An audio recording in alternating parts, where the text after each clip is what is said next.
عايزين نعرف ايه هي الزايدة. ده سؤال كويس. المريض بيجي يقول لك انا جات لي الزايده، وفي الحقيقه دي كلمه مش مظبوطه. هي ما جالوش الزايده. الزايده دي عضو او جزء من الجهاز الهضمي اللي ربنا خلقه عندنا كلنا. انا عندي مم. زايده وانت عندك زايده، كلنا عندنا الزايده. ده جزء من الجهاز الهضمي بتاعنا، ربنا خلقه وليه وظيفه، والا ما كانش ربنا خلقه. ربنا اسمها مش زايدة خلقه. يعني لا، جزء من الجهاز الهضمي زايدة على ليه. الجسم كده. لا، جزء من الجهاز الهضمي ربنا خلقه عندنا كلنا. تمام. بس هو الصح ان المريض مش جاله الزايده، جاله التهاب حاد في الزايده. وده اه. اللي بقى بيستوجب بعد كده علاج او تدخل جراحي حسب درجه الالتهاب.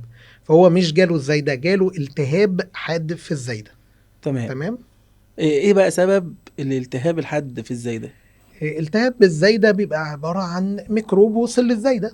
الميكروب غالبا بيوصل عن طريق الاكل، ونادرا عن طريق الدم. ميكروب وصل للزايده، والزايده دي بيبقى من اسمها كده زايده دوديه. مم. ده عباره عن عضو كده موجود في الجهاز الهضمي، رفيع جدا فبيلتهب، والالتهاب بيزيد بسرعه فيه. ولو اتاخرنا في التدخل ممكن يحصل منه مشاكل.